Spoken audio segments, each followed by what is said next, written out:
Welcome back. Last time I told you about Swarn and how his assault affected my life and my mind. While Swarn's assault was the worst one that I experienced, it was by no means the only one.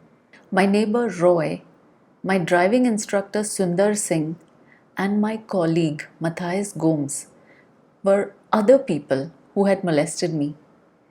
These instances, just like the case of Swarn, seemed planned and intentional. By this time, I was older and had some idea of the facts of life. Yet, what seems very curious and interesting to me is that I did not want to be in those situations, but still did not try to escape. I stayed there and let it happen. I even went back. If I were to look at these scenarios as a dispassionate observer, I'd wonder why that girl is not making an attempt to get away. I'd wonder why she seemed to be cooperating. And yet, I wasn't. An observer might think I wanted to be there, but I didn't. I still can't explain it. This bit is important to me because even later in life with my husband, one would wonder why I stayed, why I didn't just walk away or leave, and I still don't know how to answer that. In the case of Roy, he was my neighbor, Nancy Auntie's son, and our birthdays were just 20 days apart, so we were the same age. One day, while his father was in the next room, Roy locked the door of his room with me in it and said he wanted to do something. He started feeling me up. I asked him if he was trying to get physical with me.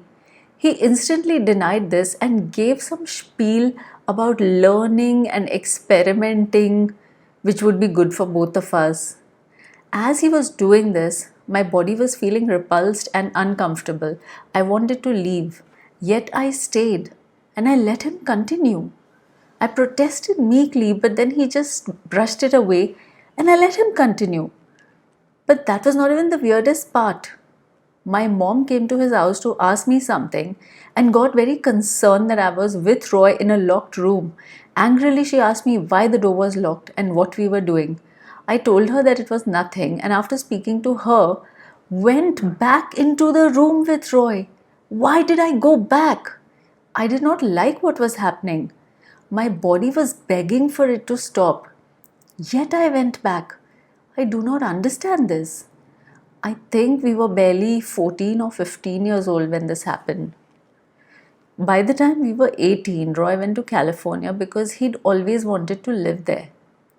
Roy was Nancy Auntie's son, and since they were Anglo-Indian, they had family in different parts of the world, including Hong Kong and USA. When Roy was 19, he and a friend were driving for a weekend trip when his car was hit from behind while he was waiting for a turn. Roy was in a coma for a few months before they took him off life support.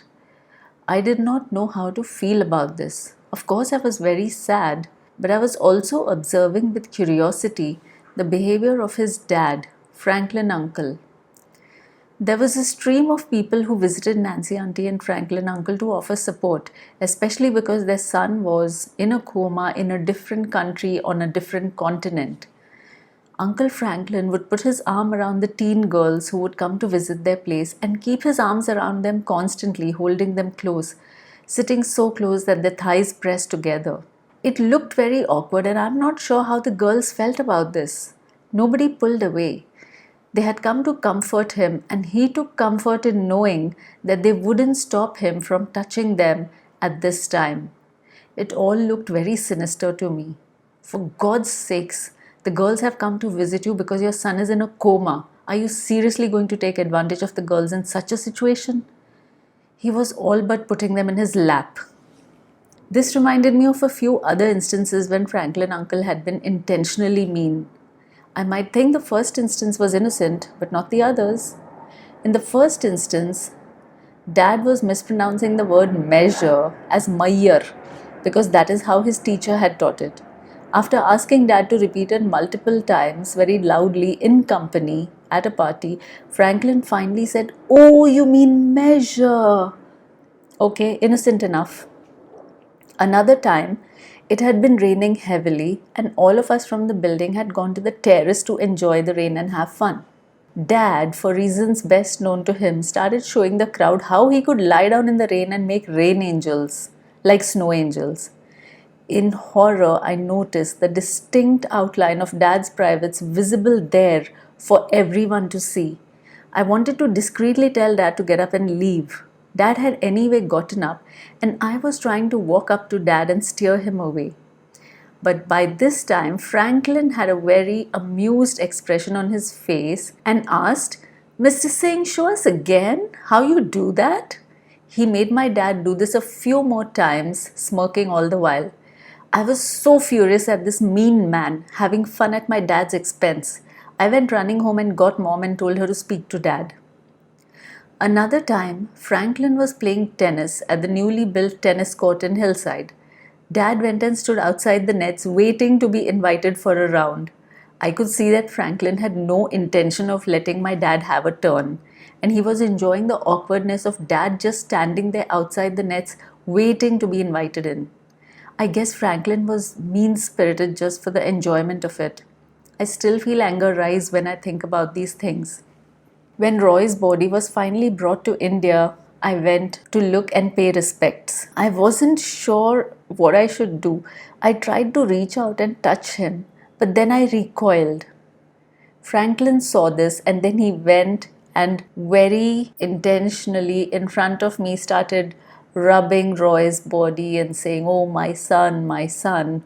I don't know if he was doing that to show me or it was just a coincidence. So that was about Roy. Poor thing, he didn't make it beyond 19. He was a neighbor, he was a playmate, and I still have such mixed feelings. I kept thinking I'll go to his grave, but I never did go. And I would think of him around his birthday because his birthday is 20 days after mine. And I have such mixed memories and mixed feelings about Roy. I don't know what to think. So that is the Roy chapter. The year I turned 18, my dad got me my learner's license and assigned one of his team members, a driver called Sundar Singh, to be my driving instructor. This was in addition to the lessons Dad gave me. For reasons unknown to me, I would experience severe anxiety when in the driver's seat, like a full-on panic attack.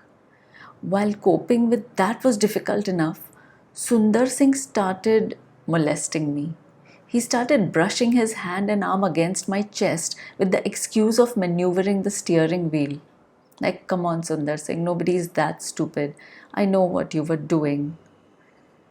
I felt miserable and violated. Each day of that summer vacation, I dreaded the evening. I spent all day looking anxiously at the clock, dreading 5 o'clock when I would have to go driving with Sundar Singh. He would invariably touch my chest as often as possible, and I would be there in the driver's seat, barely keeping it together, trying to keep my vehicle on the road, not crashing into another vehicle, and having to tolerate Sundar Singh's molesting. One day, my mom saw my condition and started asking me what was wrong. Slowly, I opened up and told her what Sundar Singh was doing. Mom was shocked and could not believe it because Sundar Singh was one of Dad's most trusted people. After that day, to my great relief, I never had to drive with Sundar Singh again, and that was the end of that chapter. Now let's talk about Matthias. By the time the Matthias incident happened, I was a 25-year-old working woman, and still I behaved like a naive child. I cannot explain this. In hindsight, it always seems so obvious that I should have walked away. Is it a thing where people trick you into doing the deed with them? We were at the annual company offsite. We were at a resort in Manori or Gorai. I can't remember the location for sure. After dinner, I wanted to hang out with a particular team from the corporate office because I thought they were cool and my office was at a different location. I didn't get to hang out with them. Matthias and I were working on the same project, so he was right there near me. I asked to join the group and they asked me to come along. "Wait," Matthias said, "we'll join later." I was confused and thought he wanted to discuss something. Matthias stalled and then, when the others were out of sight, walked to the beach with me. He asked me to sit for a while, saying, "Yeah, we'll locate them, just sit for a bit." I obeyed. I was an obedient person, I used to just obey people. Matthias started touching me. Somewhere in the back of my mind, I figured out that he had avoided the group and gotten me alone at this spot on purpose. This was a married man who had children. I stayed sitting there, rooted to the spot. Unlike in the case of Roy, this was not physically repulsive to me. It was more like a relaxing massage. This was his intention, I guess, to make me feel relaxed. Was it consent that I stayed? I can't understand. I did not intend or plan to spend time with Matthias. I wanted to hang out with the other group. And yet I let this happen. Later I told the group a blatant lie that we searched for them and couldn't find them. They did not believe that for a moment, and it was not true either. Why did I lie on behalf of Matthias? After that, a few times in office, Matthias deliberately waited for me to pass through a doorway and then brushed past my chest. I felt violated and horrible. Then I sternly told him to never do it again. Later I found out he did this to many other females in the office. A colleague confronted him saying he had little girls too at home, so he should think about that.